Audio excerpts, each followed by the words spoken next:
levanta-te, toma o menino e sua mãe e foge para o Egito.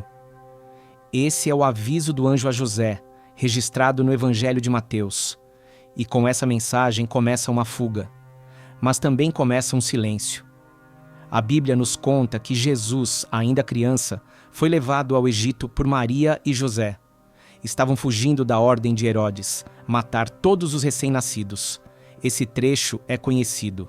É repetido nas missas, encenado no Natal, citado por religiosos. Mas, depois disso, silêncio total.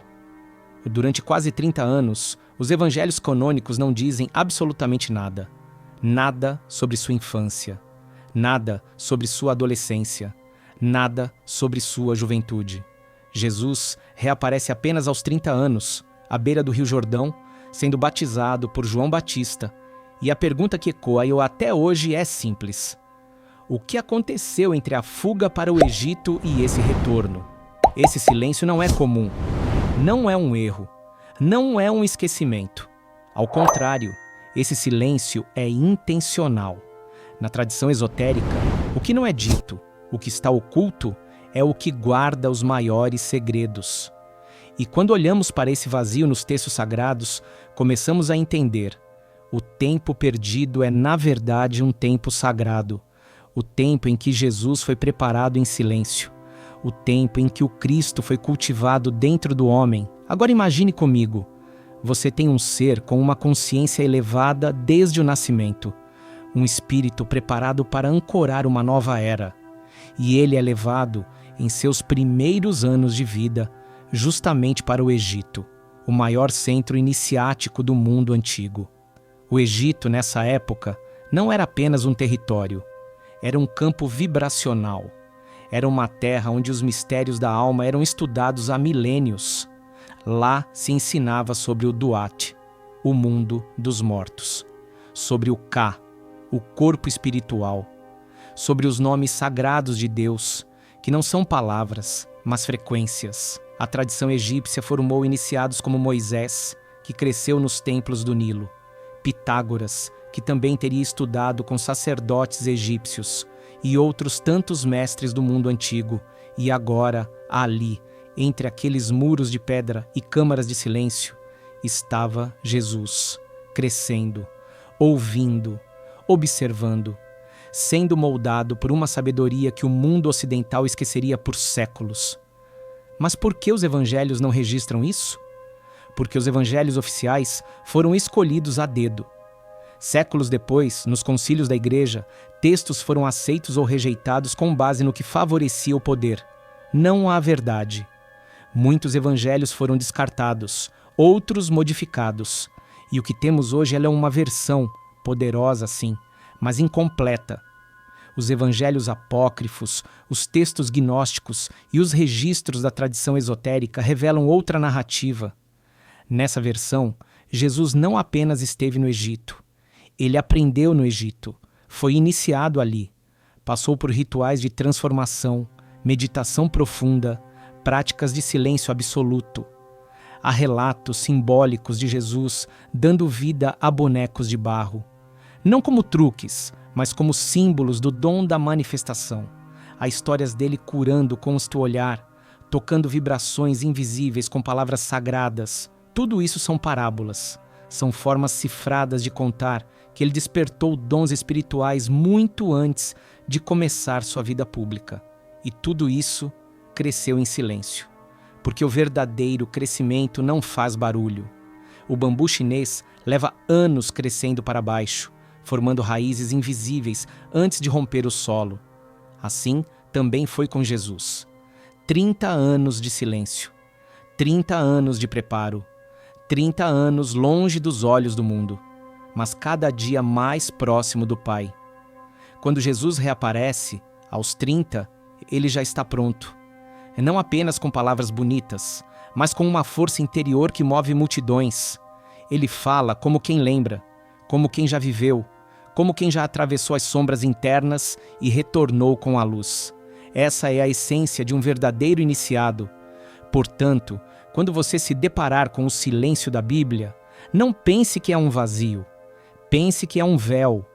E atrás desse véu existe um menino caminhando pelas areias do Egito, olhando os hieróglifos, ouvindo histórias de Ísis e Osíris, aprendendo que o Espírito é eterno e que o verdadeiro reino não é deste mundo, mas vive dentro de cada um de nós. Esse é o segredo escondido no silêncio dos evangelhos. E talvez a sua transformação também comece assim, no invisível, no discreto, no profundo, no silêncio. O Egito Antigo não era apenas uma nação, era um campo de poder, uma civilização inteira moldada para ser um reflexo do mundo espiritual. Suas pirâmides não eram tumbas comuns, eram estruturas vibracionais, alinhadas com as estrelas, projetadas para trabalhar com a alma. Os hieróglifos não eram apenas escrita, eram chaves de frequência, fórmulas sagradas ocultas em símbolos, e foi para esse lugar que Jesus foi levado ainda na infância. Imagine por um instante, um menino judeu de origem simples, caminhando entre templos milenares, vendo imagens de deuses com cabeça de falcão, serpentes aladas, olhos que tudo veem. Ele não entendia tudo, mas sentia. A alma reconhece a sabedoria antes que o intelecto compreenda. No Egito, falava-se da alma como múltipla. Ka, o duplo energético. Ba, o espírito com asas. Ak, a luz eterna que sobrevive à morte. Ali, os sacerdotes estudavam a travessia da consciência para além do corpo. Sabiam 2 ciclos de encarnação. Falavam dos deuses não como seres externos, mas como forças dentro do ser humano. Jesus cresceu nesse ambiente, respirou esse ar sagrado, ouviu essas verdades ocultas desde cedo. Enquanto em Jerusalém o templo se fechava às multidões, no Egito, os mestres ocultos ainda ensinavam nas sombras. Esses mestres, ligados à linhagem de Tote, o escriba divino, mantinham vivos os mistérios da criação, do verbo e da transformação interior. Tote não era apenas uma divindade egípcia, era o símbolo da sabedoria eterna que se expressa através da linguagem, da geometria e da vibração. A tradição esotérica afirma que esses mestres reconheceram em Jesus algo raro, uma alma antiga, desperta, preparada. Não bastava ensinar doutrinas, eles o submeteram a vivências profundas, jejuns, silêncios, meditações, rituais simbólicos de morte e renascimento, não para condicioná-lo, mas para ativá-lo. Jesus não aprendeu como um aluno comum, ele se lembrou. Dizem que o verdadeiro conhecimento não é transmitido, é despertado. E foi isso que ocorreu no coração do Egito, um processo de lembrança espiritual. Ali, Jesus compreendeu que tudo vibra, que o nome de Deus é som, é ressonância, é frequência pura, que a criação começa com a palavra, como está no Evangelho de João. No princípio era o Verbo, e o Verbo estava com Deus, e o Verbo era Deus. Essa não é uma frase poética, é um código, é a chave hermética que ele aprendeu no Egito e que viria a ensinar mais tarde com parábolas. No silêncio dos templos, Jesus viu como a luz se move através do som. Viu que o corpo humano é um templo e que o coração, quando alinhado com a verdade, é capaz de manifestar realidades. Por isso, no futuro, ele curaria com toques, multiplicaria alimentos, acalmaria tempestades, não como magia, mas como expressão natural da alma desperta. E é importante lembrar, esses ensinamentos não estavam escritos em livros. Eles eram passados de mestre para discípulo, oralmente, energeticamente, vibracionalmente, guardados às 7 chaves para não caírem em mãos erradas. A formação iniciática era lenta, ritualística e simbólica. Cada gesto, cada silêncio, cada imagem tinha um propósito. E foi nesse processo que Jesus foi preparado em silêncio. Quando os textos oficiais pulam da infância diretamente para os 30 anos, eles ignoram o mais essencial, a jornada do despertar. O caminho do iniciado, Mas essa jornada deixa marcas, e quem tem olhos para ver encontra os traços herméticos nos próprios ensinamentos de Jesus. Suas palavras ressoam com a filosofia egípcia. Sua ênfase na luz interior, na fé como força criadora, na vida eterna como realidade presente, são ecos do que ele viu e viveu no Egito. Ele foi ao Egito como criança e ali encontrou o útero espiritual que o moldaria como mestre. Não como um escolhido isolado, mas como um modelo de consciência desperta. O Egito, portanto, não foi apenas o lugar da fuga. Foi o templo oculto da formação espiritual de Jesus. Foi o solo sagrado onde o Cristo foi nutrido, ainda em silêncio, ainda em mistério. E é por isso que tantos tentam apagar esse capítulo, porque o que ele viveu ali poderia libertar a humanidade. Se isso está vibrando dentro de você, é porque você também está se lembrando.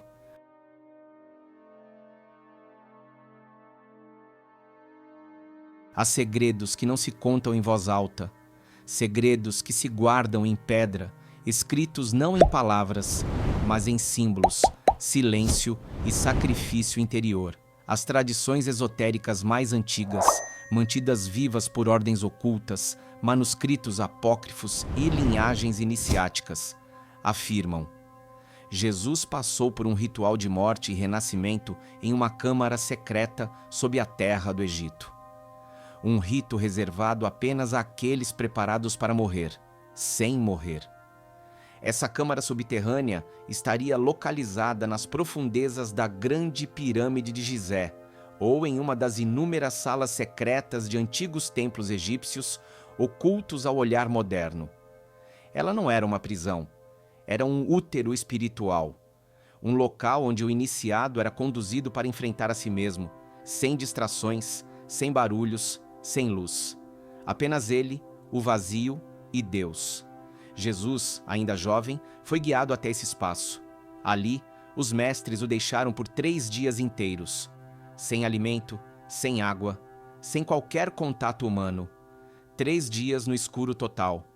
Não havia tocha, não havia chão confortável. Havia apenas pedra, silêncio e consciência.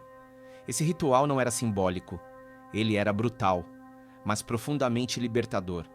Ali, no interior daquela câmara, Jesus enfrentou seus medos mais profundos, suas dúvidas, seus apegos humanos, as camadas de ego que ainda habitavam sua mente. Ele viu a si mesmo despido de qualquer identidade, sem nome, sem missão, sem corpo. Ele viu a morte de tudo o que era, para descobrir o que nunca deixou de ser. Durante esses 3 dias, ele entrou no que hoje chamaríamos de estado alterado de consciência, uma espécie de morte consciente em que a alma transcende o corpo e se conecta com o campo divino, o todo. Não se tratava apenas de resistir à fome, mas de atravessar o véu que separa o humano do sagrado, de transformar dor em sabedoria, escuro em revelação, solidão em unidade cósmica. As culturas antigas sabiam: antes de se tornar luz, o iniciado deve descer às trevas. E foi isso que Jesus fez. Na escuridão da câmara, ele encontrou o próprio abismo e, ao não resistir, transformou o abismo em portal. Ao fim do 3º dia, os mestres retornaram. Mas eles não encontraram o mesmo menino que havia entrado. Eles encontraram um ser com os olhos abertos de dentro para fora. Um coração ardendo com uma luz que não vinha do mundo. Uma consciência que agora sabia: eu e o Pai somos um. Esse foi o verdadeiro batismo, muito antes do Jordão, muito antes de qualquer milagre público. Ali, naquela câmara de pedra, nascia não apenas Jesus, mas o Cristo interior. É por isso que anos depois ele diria: em verdade vos digo, se o grão de trigo não cair na terra e não morrer, fica ele só, mas se morrer, dá muito fruto. Ele falava de si mesmo e de todos nós, porque esse ritual não é exclusivo, ele é o caminho oculto da alma desperta. A morte do ego que Jesus viveu naquela câmara é o que os místicos chamam de noite escura da alma. e todo buscador sincero, em algum momento, será chamado a atravessá-la. Esse é o verdadeiro sentido de ser iniciado, morrer em si mesmo para nascer no divino.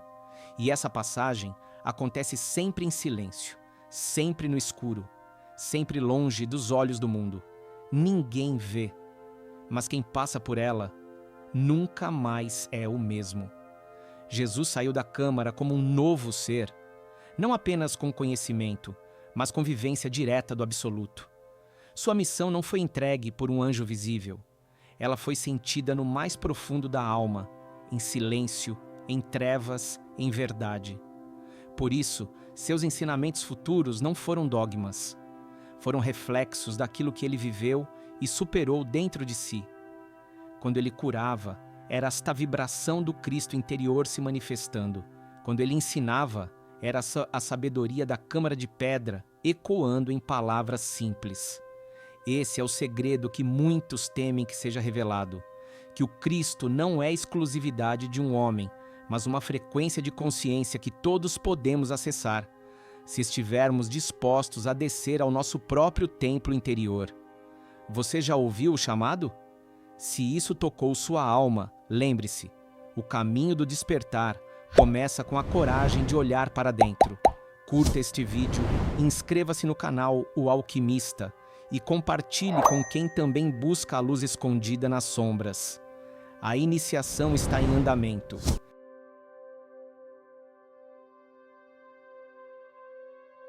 Aquele que entrou como um menino saiu como um mestre. A câmara de pedra não foi apenas um teste, foi o início do despertar crístico. Ali, Jesus compreendeu a verdade que os mestres antigos já ensinavam. O reino de Deus não está fora, mas dentro. O divino não é uma figura distante, é uma centelha viva em nosso interior. A partir dali, ele entendeu que não precisava de rituais externos, nem de intermediários para tocar o sagrado. A fé não era crença cega, era uma força viva que move montanhas porque está alinhada com a fonte. Seus milagres, tão famosos, não foram truques. Foram expressões naturais de uma alma em plena harmonia com o todo. Multiplicar pães, curar com o toque, caminhar sobre as águas, não para provar poder, mas para mostrar o que é possível quando o espírito está desperto. E ele dizia isso com clareza: vós sois deuses e não sabeis. Aquele que crê em mim fará obras ainda maiores. Essas frases não eram metáforas religiosas, eram convites à lembrança, convites à transformação.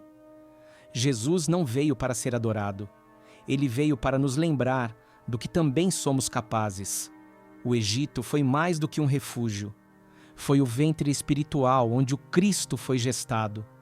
A travessia no silêncio, nos rituais e nas câmaras escuras foi o caminho pelo qual ele ativou o que sempre esteve lá.